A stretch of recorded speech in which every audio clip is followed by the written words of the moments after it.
నమస్తే welcome to Janata news ముందుగా headlines అణ్వాయుధ ప్రయోగానికి వెనుకాడమని తేల్చి చెప్పిన రష్యా అధ్యక్షుడు ఉక్రెయిన్ తో చర్చలకు సిద్ధమన్న వ్లాదిమిర్ పుతిన్ గాల్లోకి ఎగిరిన క్షణాల్లోనే పేలిన జపాన్ తొలి ప్రైవేట్ రాకెట్ ఒక్కరోజే 13% పడిపోయిన స్పేస్ వన్ కంపెనీ షేర్లు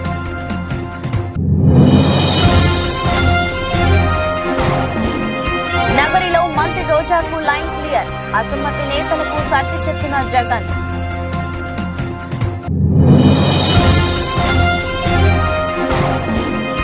ఏపీ అసెంబ్లీ ఎన్నికల్లో కాంగ్రెస్ పోటీ చేసే స్థానాలపై షర్మిల కీలక ప్రకటన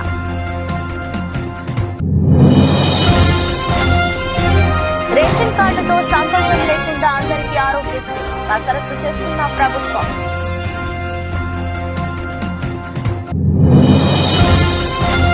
నాలుగో రోజుకు చేరిన లక్ష్మీ నరసింహస్వామి వార్షిక బ్రహ్మోత్సవాలపై ప్రత్యేక శ్రద్ధ పెట్టిన రాష్ట్ర ప్రభుత్వం గుజరాత్ పై షెఫాలి మెరుపుల టైటిల్ ఫైట్ కు దూసుకెళ్లిన ఢిల్లీ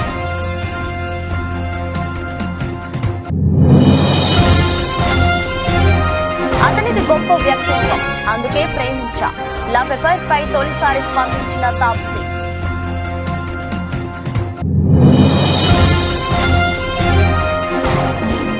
నష్టాల్లో స్టాక్ మార్కెట్ సూచీలు 22,000 దిగువకు Nifty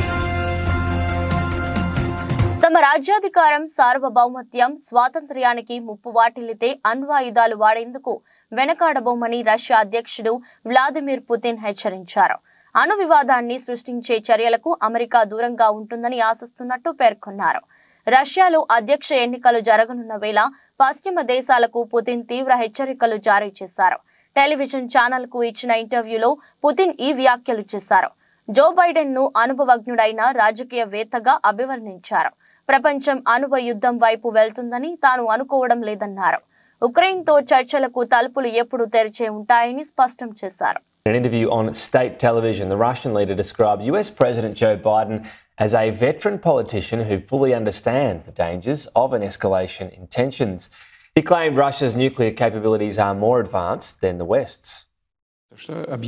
The United States announced that they were not going to send troops. We know what American troops are on the Russian territory. These are invaders. This is how we will treat it, even if they appear on the territory of Ukraine and they understand this. I said that Biden is a representative of the traditional political school, and this is proved. But besides Biden, there are plenty of other specialists in the field of Russian-American relations and in the field of strategic deterrence. Therefore, I don't think that everything is rushing so head-on here, but we are ready for this. వాణిజ్యపరంగా అంతరిక్ష ప్రయోగాల రంగంలోకి ప్రవేశించాలన్న Japan ప్రయత్నాలకు ఆదిలోనే చుక్కు ఎదురైంది. బుధవారం ఉదయం కుషిమేటో పట్టణంలోని లాంచ్ సెంటర్ నుంచి నింగిలోకి బయలుదేరిన దేశంలో తొలి ప్రైవేట్ రాకెట్ కైరోస్ లాంచ్ అయిన కొద్ది సెకండ్లలోనే పేలిపోయింది. ఈ రాకెట్ నింగిలోకి ఎగిరితే జపాన్ చరిత్రలోనే తొలి ప్రైవేట్ రాకెట్ నింగిలోకి ఎగిరిన రికార్డు క్రియేట్ అయ్యేది. ఈ రాకెట్ ను స్పేస్ వన్ అనే స్టార్టప్ కంపెనీ తయారు చేసింది. 59 అడుగుల పొడవైన కైరోస్ రాకెట్ ఘన ఇంధనంతో పనిచేస్తుంది. కైరోస్ రాకెట్ ప్రభుత్వానికి చెందిన శాటిలైట్ ను నింగిలోకి మోసుకెళ్లాల్సి ఉంది. రాకెట్ పేలిపోవడంతో భారీగా మంటలు ఎగిసిపడ్డాయి. శిథిలాలు సమీపంలోని పర్వతాలు సముద్రం మీద చెల్లా చెదురుగా పడ్డాయి. ఈ రాకెట్ మార్చి 9వ తేదీనే లాంచ్ కావాల్సి ఉండగా పలు కారణాల వల్ల లాంచింగ్ వాయిదా పడింది. రాకెట్ పేలిపోవడంతో స్పేస్ వన్ కంపెనీ షేర్లు జపాన్ స్టాక్ మార్కెట్లో ఒక్కరోజే 13% పడిపోయాయి.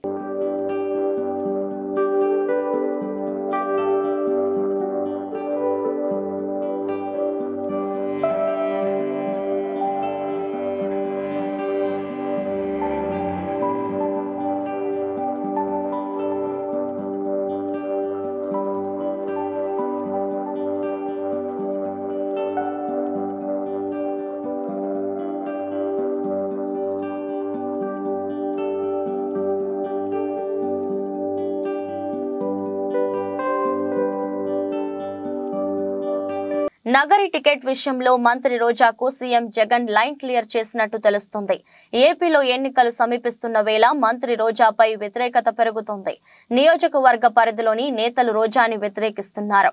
ఎన్నికలలో రోజాకు టికెట్ ఇస్తే సహించేది లేదని కొంతమంది వైసీపీ నేతలు అసహనం వ్యక్తం చేస్తున్నారు. నగరిలో రోజాకి తప్ప ఇతరులు ఎవరికి సీటు కేటాయించినా తాము గెలిపిస్తామని అంటున్నారు. ఈ నేపథ్యంలో మంత్రి రోజా సీఎం జగన్ ను కలిసి అసమ్మతి నేతలపై ఫిర్యాదు చేశారు. దీనిపై స్పందించిన సీఎం జగన్ నగరి టికెట్ విషయంలో మంత్రి రోజాకు లైన్ క్లియర్ చేసినట్టు సమాచారం. అసమ్మతి నేతలకు సర్ది చెప్పిన జగన్ అందరూ కలిసి పనిచేయాలని సూచించినట్టు తెలుస్తోంది. మరోవైపు సత్తెనపల్లి, నర్సరావుపేట నగరి అసంతృప్త నేతలకు కూడా సీఎం జగన్ సర్ది చెప్పారు. కొన్ని రోజులుగా మంత్రి అంబటి పలువురు నేతలకు మధ్య గ్యాప్ వచ్చినట్టు తెలుస్తోంది. అంబటిని గెలిపించాల్సిన బాధ్యత తమదేనని అసంతృప్తి నేతలకు జగన్ సూచించారు. మళ్లీ అధికారంలోకి వచ్చాక అందరికీ తగిన ప్రాధాన్యత ఉంటుందని అసంతృప్తి నేతలకు భరోసా ఇచ్చారు. నరసరావుపేట ఎమ్మెల్యే గోపిరెడ్డి నుంచి తాము ఎదుర్కొంటున్న సమస్యలను సీఎం జగన్ కు 6 సంతృప్త నేతలు వివరించారు. తమ రాజకీయ విశ్వసనీయతను దెబ్బతీసేలా గోపిరెడ్డి వ్యవహరిస్తున్నారంటూ నేతలు వాపోయారు. ఇక ముందు ఎలాంటి ఇబ్బందులు లేకుండా చూసే బాధ్యత తనదని జగన్ హామీ ఇచ్చారు. పార్టీ నిలబెట్టిన అభ్యర్థిని గెలిపించేందుకు అందరూ కలిసి పనిచేయాలని సీఎం జగన్ సర్ది చెప్పారు.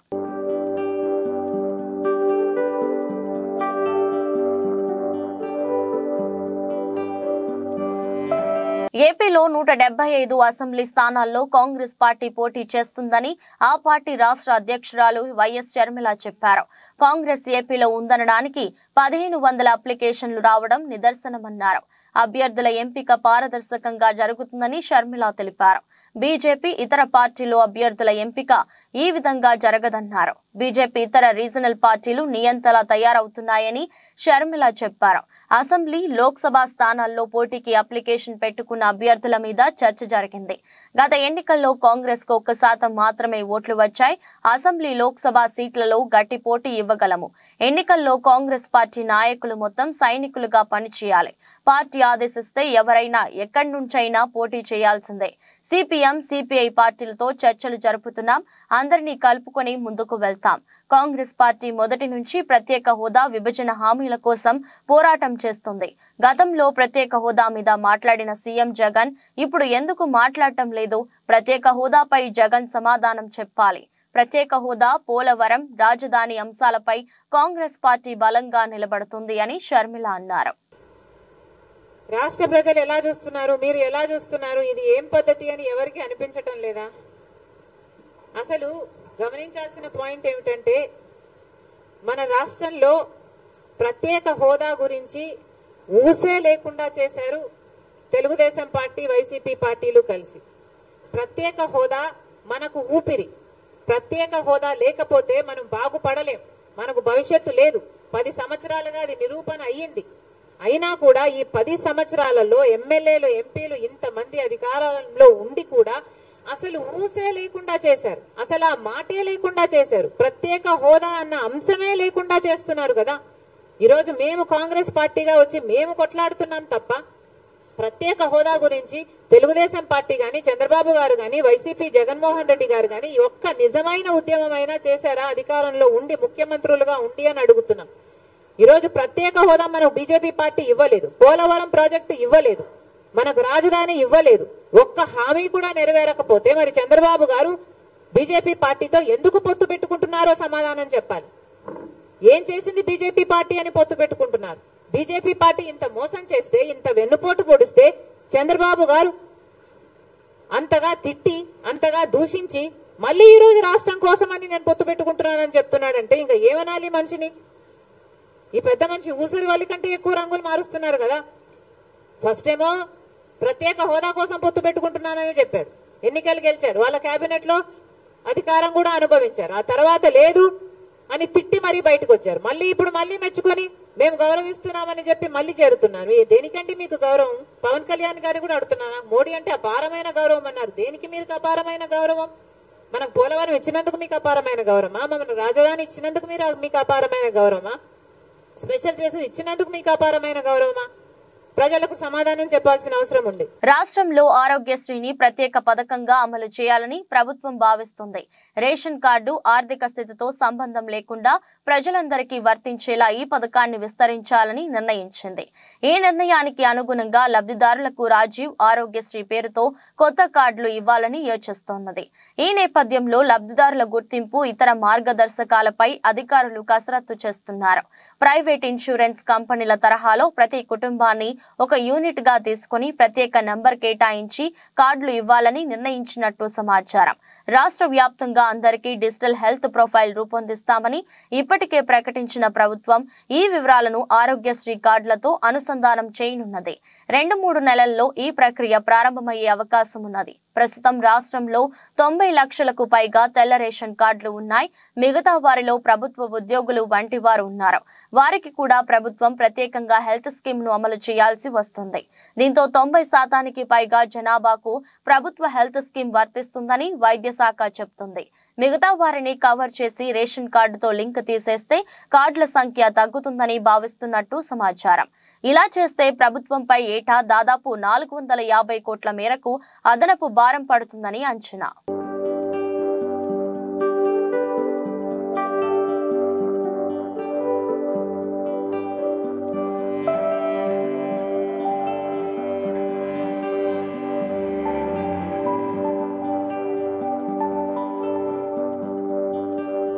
భక్తుల ఇలవేల్పు దైవం యాదగిరిగుట్ట శ్రీ లక్ష్మీ నరసింహస్వామి వార్షిక బ్రహ్మోత్సవాలు వైభవంగా జరుగుతున్నాయి.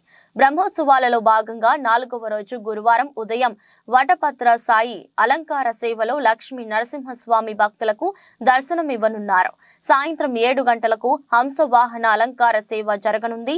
క్షేత్రాభివృద్ధిలో భాగంగా ఆలయ ఉద్ఘాటన జరిగిన తర్వాత రెండోసారి జరుగుతున్న వార్షిక బ్రహ్మోత్సవాలపై రాష్ట్ర ప్రభుత్వం ప్రత్యేక శ్రద్ధ పెట్టింది. కాగా ఈ నెల 21వ తేదీ వరకు బ్రహ్మోత్సవాలు జరగనున్నాయి.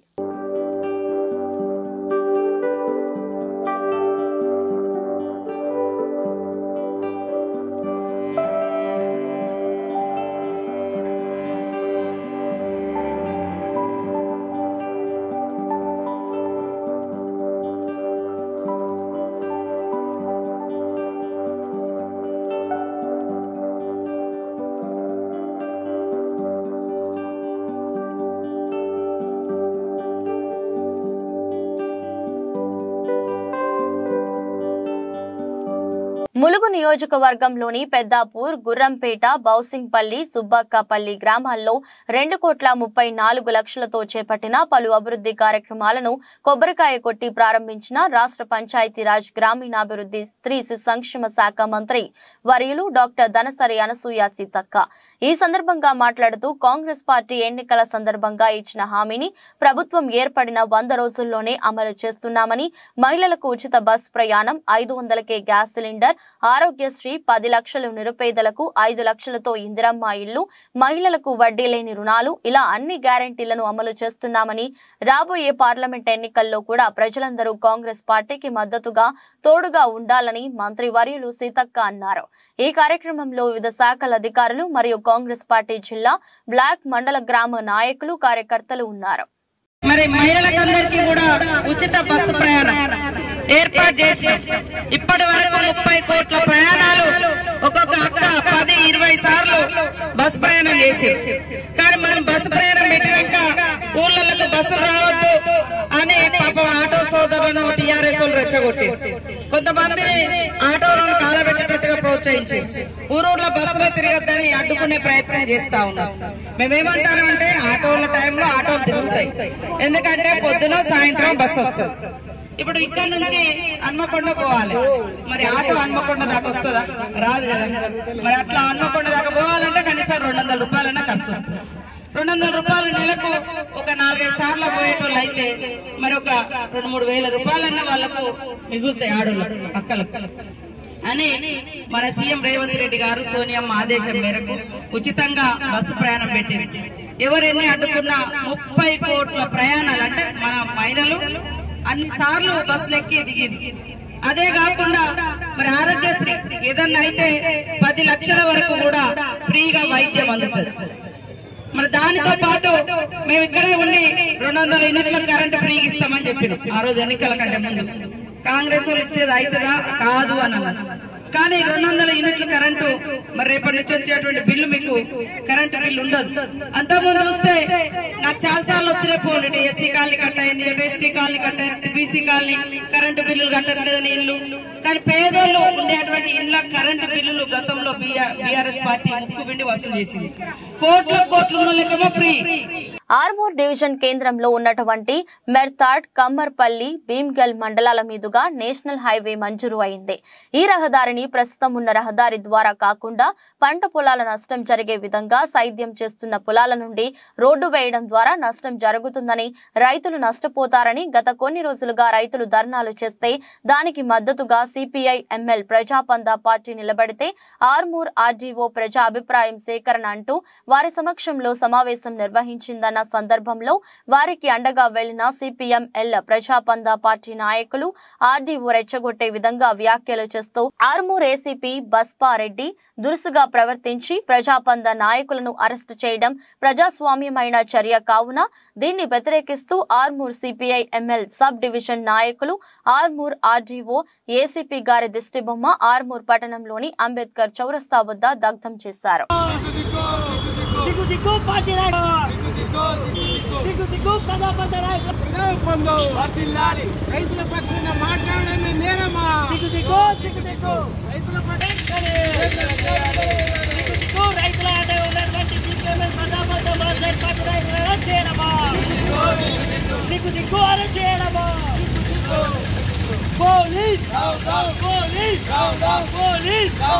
ఆర్మూర్ నియోజకవర్గ కాంగ్రెస్ పార్టీ ఇన్ఛార్జ్ వినయ్ కుమార్ రెడ్డి ఆదేశానుసారం పీవీఆర్ భవన్ లో ఆర్మూర్ నియోజకవర్గ యువజన Congress vice president Bindla Prashanth media సమావేశంలో మాట్లాడుతూ ఆర్మూర్ ఎమ్మెల్యే రాకేష్ రెడ్డి మిమ్మల్ని ప్రజలు అభివృద్ధి చేస్తారని గెలిపిస్తే మీరు మాత్రం సినిమా డైలాగులు కొడుతూ పబ్బం గడుపుతున్నారు.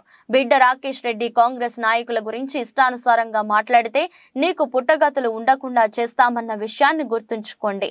నీకు దమ్ముంటే నిధులు తీసుకురండి, లేకపోతే అభివృద్ధికి సహకరించండి. కానీ తెలంగాణ ముఖ్యమంత్రి రేవంత్ రెడ్డిని విమర్శిస్తే ఆర్మూర్ నియోజకవర్గంలో మా యువజన కాంగ్రెస్ నాయకులు మిమ్మల్ని తిరగకుండా చేస్తారు, జాగ్రత్త అని హెచ్చరించారు. విలేకరుల సమావేశంలో విచ్చేసిన వారు town president Vijay Agarwal, youth Congress నియోజకవర్గ జనరల్ సెక్రటరీ తిరుమన్పల్లి నవనీత్, నియోజకవర్గ నాయకులు ఎడ్డిగారి నిఖిల్, తోపారం భగత్, శ్రావణ్, రాజశేఖర్, గుండు, హరీష్, అల్జాపూర్ కిరణ్, వినోద్, సుశాంత్, యువజన పార్టీ నాయకులు తదితరులు పాల్గొన్నారు. రాకేష్ రెడ్డి గారు, మీరు ఒక ఎమ్మెల్యే స్థాయిని మర్చిపోయి ఇష్టానుసారంగా మా రేవంత్ రెడ్డిని ఇష్టం వచ్చినట్టు మాట్లాడుతున్నారు. ఖబర్దార్, రేవంత్ రెడ్డి జోలికి వస్తే ఖబర్దార్ మీకు బుద్ధి చెప్తాం, తరిమి కొడతాం. రాకేష్ రెడ్డి గారు, మీకేమైనా ప్రజల మీద చిత్తశుద్ధి ఉంటే మీరు గెలిచి 90 రోజులు అవుతుంది. ఇప్పటికీ కాంగ్రెస్ గవర్నమెంట్ చిత్తశుద్ధితోటి మా రేవంత్ రెడ్డి గారు ఏదైతే 6 గ్యారంటీలు అమలు పరుస్తుండో ఏ ఒక్క అమలు పరిచిన కార్యక్రమాన్ని మీరు ఎక్కడైనా చేసిర్రా? ఎక్కడ కూడా చేయలేరు. మీరు ఓన్లీ మతాల మధ్య చిచ్చు పెట్టుకుంటా తలవార్లు దిత్తాం, చాకులు దిత్తాం అంటే నడదిడా రాయలసీమ రాజకీయం నడది రాకేష్ రెడ్డి గారిడా. మీరు కొంచెం ప్రజలు జమ్మికుంట తహసీల్దార్ జానకి ఆమె బంధువుల ఇళ్లలో 5 చోట్ల నిన్న ఉదయం నుండి రాత్రి వరకు ఏసీబీ అధికారులు సోదాలు చేశారు. ఈ సోదాల్లో 3,20,00,000 విలువైన ఆస్తులను ఏసీబీ గుర్తించింది. అంతేకాకుండా 7 ఎకరాల వ్యవసాయ భూమితో పాటు భారీగా ఓపెన్ ప్లాట్లను కొనుగోలు చేసినట్లు గుర్తించారు. వాటితో పాటు 1.4 కిలోల బంగారు ఆభరణాలతో పాటు 1,40,000 నగదు స్వాధీనం చేసుకున్నారు. తహసీల్దార్ జానకి కరీంనగర్ కోర్టు 14 రోజుల పాటు రిమాండ్ విధించింది.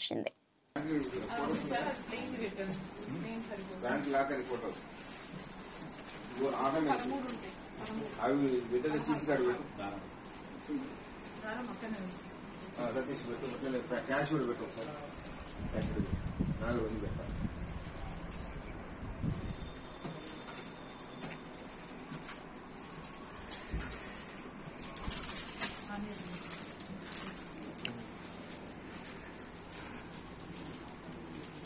కుప్పం మున్సిపాలిటీ పరిధిలోని 1వ వార్డు సామగుట్ట పల్లిలో ఎమ్మెల్సీ భరత్ ప్రచారాన్ని ప్రారంభించారు. ఈ సందర్భంగా ఆంజనేయ స్వామి ఆలయంలో ప్రత్యేక పూజలు చేశారు.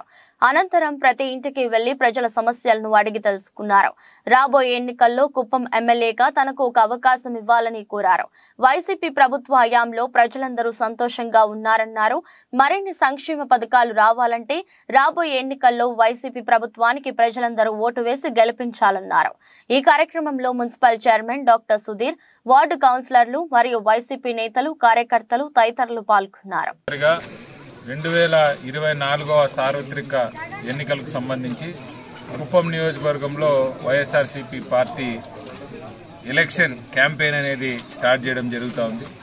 గడిచిన 4.5 సంవత్సరాలుగా జగన్మోహన్ రెడ్డి గారి నాయకత్వంలో ఎటువంటి లబ్ధి ప్రతి ఇంటికి చేరింది, ఏ రకమైనటువంటి అభివృద్ధి ప్రతి ఒక్క ప్లేస్కి చేరింది అనేది గుర్తు చేస్తూ మరొక్కసారి జగన్మోహన్ రెడ్డి గారు అధికారంలోకి రాకపోతే పేదవాడు అనేటటువంటి వాడు చాలా నష్టపోతాడు. కాబట్టి రాబోయేటటువంటి తరానికి తీవ్రమైనటువంటి అన్యాయం జరుగుతుంది. కాబట్టి వాటన్నిటినీ కూడా ప్రజలకు మరొకసారి గుర్తు చేస్తూ కరోనా సమయంలో కానీ ఆ తర్వాత ఎక్కడెక్కడైనా ప్రాబ్లమ్స్ ఉంటే ప్రతి ఒక్క ప్రాబ్లంని వైఎస్ఆర్సీపీ పార్టీ కానీ వైఎస్ఆర్సీపీ పార్టీ శ్రేణులు కానీ ముందుండి ఆ ప్రాబ్లమ్స్ అన్నింటినీ కూడా క్లియర్ చేసుకుంటా ఈ 4.5 years కూడా మేము పనిచేయడం జరిగింది.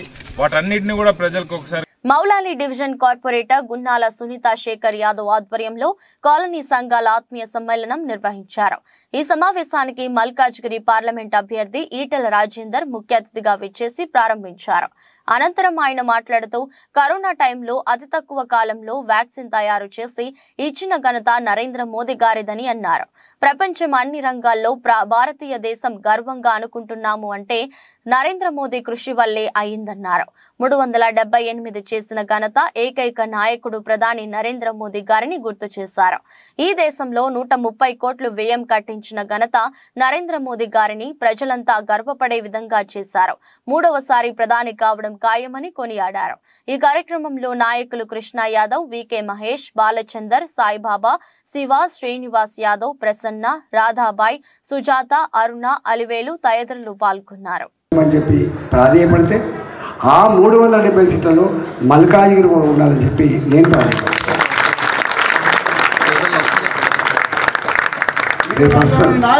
ఎత్తుతాండ్రు. మా సునీత మండలం దొరుకుతున్నారు. వాళ్ళు 150 కోట్లు పెట్టాడు దొరకన్నా 200 కోట్లు పెడతాడు. నా మీద 200 కోట్లు పెట్టాడు, 150 కోట్లు పెట్టాడు. ఇప్పటికే ఒకసారి ఎక్స్పెరిమెంట్ అయిపోయింది. మీరందరూ వచ్చింది. నా అదృష్టం ఏంటంటే 2021లో జరిగిన ఎన్నికలప్పుడు వీళ్ళందరూ నా వచ్చి పనిచేసినప్పుడు నేను ఎవరినో నా పనితనం ఏంటో తెలుసు కాబట్టి మాట్లాడు. నాకు ఎన్నడూ ఓట్లలో డబ్బులు అనేది తెలియదు. నాకు దావతులు కూడా ఇచ్చింది తెలియదు. నాకు ఎన్నడు 20 ఏళ్ళు ఏనాడు వాళ్ళు నిండు మనసుతో ఆశ్రయించి పంపించారు. వాళ్ళ కాలు మడితే పనితో పీకింత పని చేసి WPL లో ఢిల్లీ క్యాపిటల్స్ దుమ్ము రేపింది. భారీ విజయం లక్ష్యంగా బరిలోకి దిగిన ఢిల్లీ అనుకున్న ఫలితాన్ని అందుకుంది. బుధవారం పూర్తి ఏకపక్షంగా సాగిన పోరులో ఢిల్లీ 7 వికెట్ల తేడాతో గుజరాత్ జైంట్స్ పై ఘన విజయం సాధించింది. దీంతో లీగ్ ఫైనల్లోకి ప్రవేశించింది. గుజరాత్ నిర్దేశించిన 127 పరుగుల లక్ష్య ఛేదనలో ఢిల్లీ 13.1 ఓవర్లలో 129/3 స్కోరు చేసింది. ఓపెనర్ శేషావలి వర్మ బంతుల్లో 71, 7 4లు, 5 6లు, అర్ధ సెంచరీతో విజృంభించారు. జమీమా రోడ్రింగ్స్ దూకుడుగా ఆడింది. తనుజా కన్వర్ 2 వికెట్లు తీసింది. అంతకుముందు ఢిల్లీ 20 ఓవర్లలో 126/9 స్వల్ప స్కోరుకే కుప్పకూలింది. కాప్, మిన్ను, మణి, సికా పాండే దాటికి గుజరాత్ వరుస విరామాల్లో వికెట్లు కోల్పోయింది. భారతి, ఫల్మాలి మినహా అందరూ ఘోరంగా విఫలమయ్యారు. శేషాలికి ప్లేయర్ ఆఫ్ ది మ్యాచ్ దక్కింది.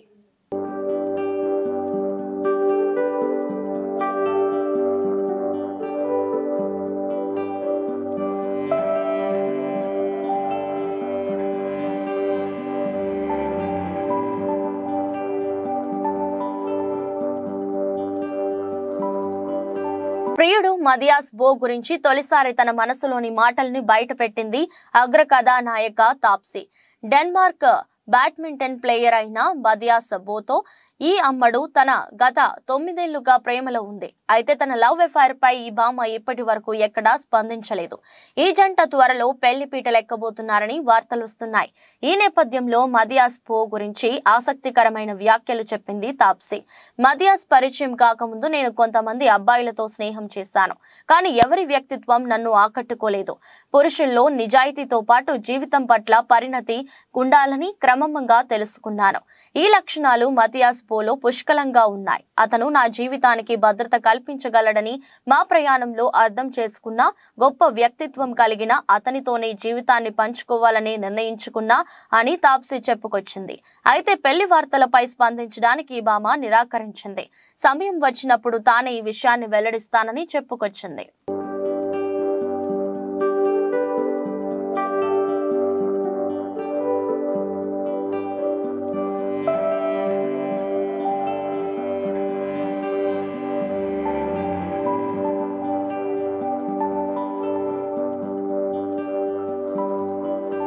దేశీయ స్టాక్ మార్కెట్ సూచీలు గురువారం నష్టాలతో ప్రారంభమయ్యాయి.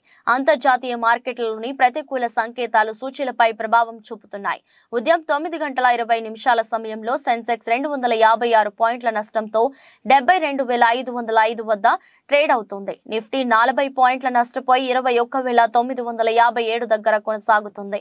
డాలర్తో పోలిస్తే రూపాయి మారకం విలువ 82.85 వద్ద ప్రారంభమైంది. సెన్సెక్స్ 30 సూచీలో Reliance, HCL, Tech Mahindra, Tech Infosys, Sun Pharma, M&M, Maruti, L&T, Power Grid, TCS, Kotak Mahindra Bank షేర్లు లాభాల్లో ట్రేడ్ అవుతున్నాయి. Bajaj Finance, Tata Steel, Titan, IndusInd Bank, Bajaj Finserv, Tech Mahindra, JSW Steel, Tata Motors, Wipro, ITC షేర్లు నష్టాల్లో కొనసాగుతున్నాయి. అమెరికా మార్కెట్లు బుధవారం నష్టాలతో ముగిశాయి. నేడు ఆసియా పసిఫిక్ ప్రధాన సూచీలు మిశ్రమంగా ట్రేడ్ అవుతున్నాయి.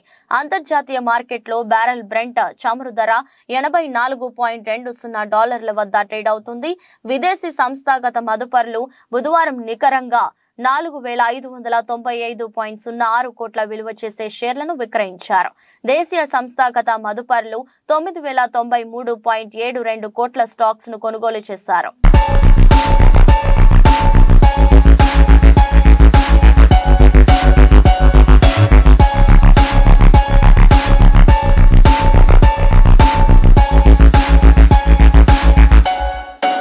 నమస్తే, వెల్కమ్ టు భావత్ న్యూస్. ముందుగా హెడ్లైన్స్. అణ్వాయుధ ప్రయోగానికి వెనుకాడమని తేల్చి చెప్పిన రష్యా అధ్యక్షుడు. ఉక్రెయిన్తో చర్చలకు సిద్ధమన్న వ్లాదిమిర్ పుతిన్. గాల్లోకి ఎగిరిన క్షణాల్లోనే పేలిన జపాన్ తొలి ప్రైవేట్ రాకెట్. ఒక్కరోజే 13% పడిపోయిన స్పేస్ వన్ కంపెనీ షేర్లు.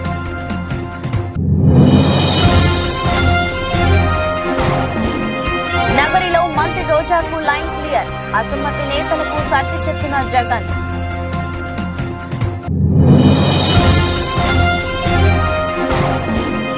ఏపీ అసెంబ్లీ ఎన్నికల్లో కాంగ్రెస్ పోటీ చేసే స్థానాలపై షర్మిల కీలక ప్రకటన.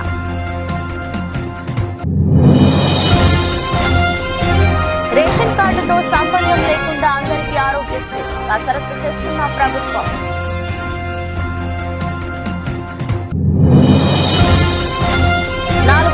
చేరిన లక్ష్మీ నరసింహస్వామి వార్షిక బ్రహ్మోత్సవాలపై ప్రత్యేక శ్రద్ధ పెట్టిన రాష్ట్ర ప్రభుత్వం.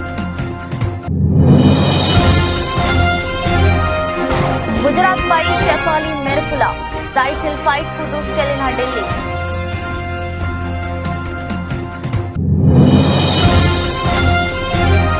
అతనిది గొప్ప వ్యక్తిత్వం, అందుకే ప్రేమించా. లవ్ అఫైర్ పై తొలిసారి స్పందించిన తాప్సీ.